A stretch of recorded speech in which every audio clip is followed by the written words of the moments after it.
A bisa ga al'ada ta kowace ƙabila, za ka ga suna da sana'o'in gargajiya masu yawa da al'ummar ƙabilar ta gada daga iyaye da kakanni.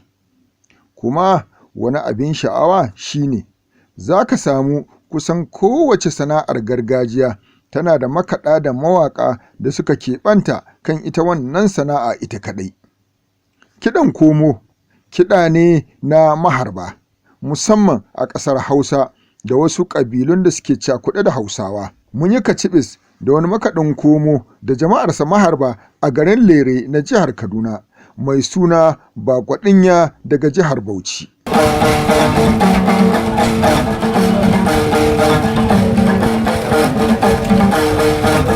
Wuya ba ta da daɗi, Allah ya haɗa ni da masoyina, ko ɗan gida ko bako, ko ka jinjirin da ke cikin zaune, iya fito mu dan mu taɓa zance.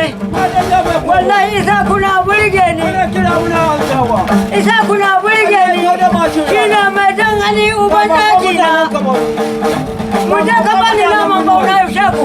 Ga bakon mutanen mu ke ne, ga bakon mutanen gidan mu ga bakon mutanen ashirin. Dan na ba fi gan yaro ba.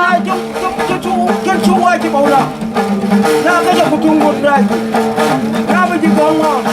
Isa ku Allah na nan, kai na bai jan hali uban daki na isa ku. Na bugi giwa a daji, na buga zaki a daji. Wuya ba ta da Na daɗi. masa ya faɗi, sai ni horon baba, da na gudu kun mana faɗi, in na gudu a fille mun kai, kai yaro sake tambaya, ni baba na ya riga ya bani, ɓauna kuturu, ɓauna makaho, kai yaro, mu koma daji, mu je mu dajin afana, ko mu je mu bakin binuwai, ko mu je mu tandare, ko mu je gidan rai, ko mu je arusu, ko mu je amba, kai yaro, sake tambaya ɗan durun wannan kai, kai gida na horu ba ka ja ba.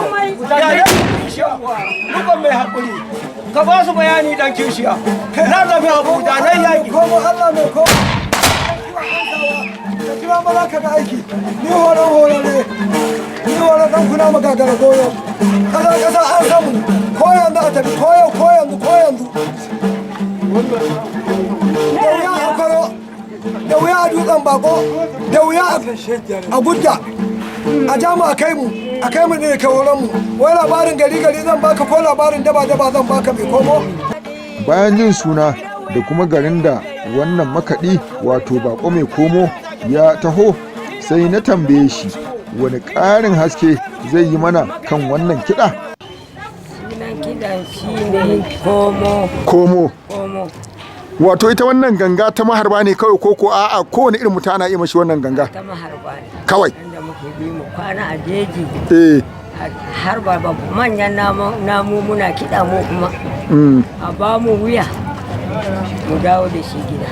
To yanzu ga mafarauta ko maharba nan kewaye da kai duka daga can ka zo da su koko ka samu su anan ne Lere? Ni na zo na same su na Lere, ban tashi da ko mutum ɗaya maharbi daga Bauchi ba. Duk 'yan Lere ne nan? Duk yan Lere. Kai ne kaɗai ka zo tsurinka? Kaɗai na zo saboda. To ka daɗe kana irin wannan kiɗa ne koko ya abin yake? Na daɗe ina kiɗa. Gado kai? Na gada. Daga wajen wa? Daga wajen babana. Akalla ka shekara nawa yanzu kana kiɗan komo? Na shekara ya fi 30. Yara na sun ce in bari, na ce ba zan bari ba. Saboda na riga na shiga maharba ba zan bari ba. Sun ce ka bari wannan kiɗa baba, na ce a'a mu bani kawai. To a cikin yanka babu mai gadon ka kenan? Da wuya za a samu kasan zamani. Eh. Sai ko ji ka ban sani ba, amma yaran su kowa kace ya ɗauki komo sai ka ji ma wai baya so ma ya ga komo. To a cikin waɗanda kake tare da su ko kila wani bare daban a kake ji ko za a samu wani wanda za ka koya mashi kuma ya ɗauka daga gare ka? Zai yi wuya saboda zamani yana zuwa masu suna ga kamar jahilci ne, ko kuma muna ga kuma lokacin da na fara kiɗan nan a naira 12 za a bani yin haƙuri. Na zo ana bani 1000, yanzu har ya wuce 1000. Nakan tafi da 5000, 6000, 10,000 gida. To a cin gaba ya samu.